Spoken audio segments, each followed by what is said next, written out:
Hey guys, what's going on? My name's Duncan and this is Syber Skool. I'm here with two lovely guests. Introduce yourself, guys. I am Jacob from EVGA.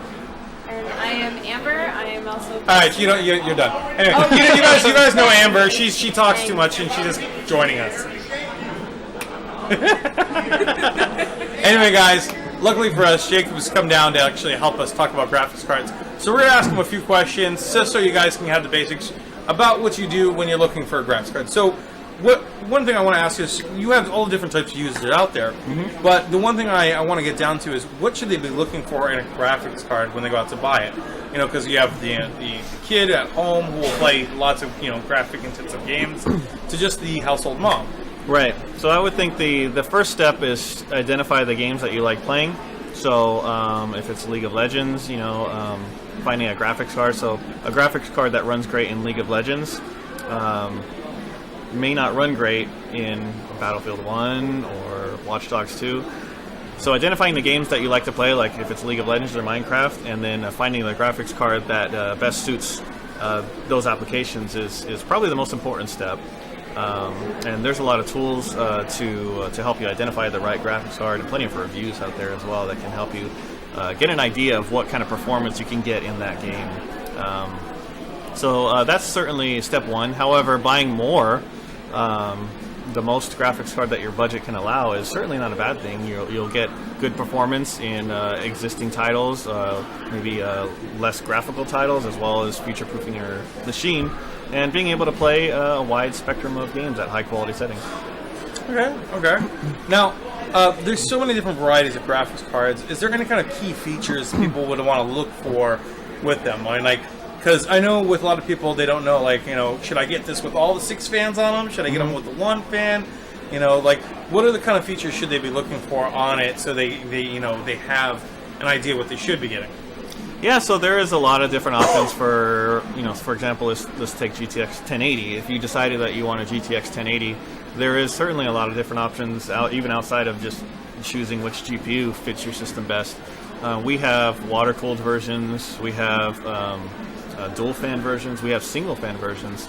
So the right card for your machine depends on a number of things: the size of your chassis, whether your chassis can accommodate radiators, and the type of chassis that it is. So usually our rule of thumb is, for a mini ITX system, like a really small system, we usually recommend a blower cooler, which means it has a single fan. All the air gets exhausted outside of the case. Since it is a really small chassis, you want to make sure that all the hot air is going out of the case. If you have a larger case that has a lot of fans on it, a dual fan cooler is usually more ideal. It can keep the GPU cooler. And if you have a case that can accommodate radiators, there's space for radiators, then taking a look at one of our water-cooled solutions is the most ideal. It's going to give you the best temperatures possible. So a bad idea would be probably getting a giant-sized fan from my room, trying to strap it to your graphics card, and then try to use that. Or what happens if I get just a fan, a bunch of people with their hands waving in front of it? Would that be a bad idea? It'll work, but your arms will get really tired after a while. Oh no, it's not me. It's not me. Okay. I'm gonna have Amber do it for me. Oh, okay. Yeah, Amber. Should I also feature grapes? Yes. Oh, She's got. See, good idea, Amber. This is why we keep you around. Not really. Don't take that way. Well, So- you also mentioned radiators. I'm pretty much a novice when it comes to these types of things. What are radiators with the computer, and how does that help? Yeah, so on the graphics card, we have products that we call hybrid. So it's essentially a water cooling solution for a graphics card. So just like a car has a pump and a radiator, we have the same thing on graphics cards. So the radiator attaches to the chassis, and that just, all the heat gets absorbed into the water. Water just absorbs heat a lot better than air, and gets put into the radiator, and then the fan dissipates the heat off the radiator. It's a much more efficient way to cool, but you need to make sure that your chassis can fit the radiator. Most large chassis can. So let me ask you this, because there's a lot of things, and I'm kind of ending at this point. There's also modders out there, and they always think it's good to clock stuff because they want to see it in the completion test. Do you suggest that it's people go out there and actually clock them if they know what they're doing? Yeah. Or do you think? knowing what you're doing is pretty. Yeah, certainly you want to make sure you know what you're doing when you start before you start playing with clocks and things like that. But we offer tools to allow people to overclock their machines. We have an application called Precision that has built-in overclocking capabilities. But more than that, too, on some cards it can actually change the color of the LEDs, and you can monitor, like if you're running a full-screen game.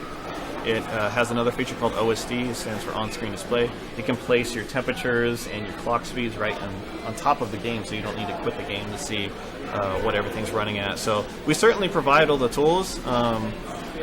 It's overclocking is a inexpensive way, essentially free way to get more performance. So who doesn't love that? But we certainly before you start messing with dials and stuff, probably you should read a little bit about how to overclock and things like that is what I would recommend, certainly. So you heard it here, kids. Go home, study, research. Just don't go overclocking things, because I know a lot of people probably go out there and end up doing that. And afterwards you say, why did my system break or things go wrong? It's because it's people like this, professionals, who actually teach you guys how to do it and actually help you guys and consider you out there. So it's not just for one person, but for everyone out there. So anyway, guys, this has been another episode of Syber Skool. We thank you guys for all being here. We thank Jacob for being our guest today. Thank you. Amber, just for showing up. Just kidding. And then Amber, of course. And guys, thank you again for stopping by. Have a good one.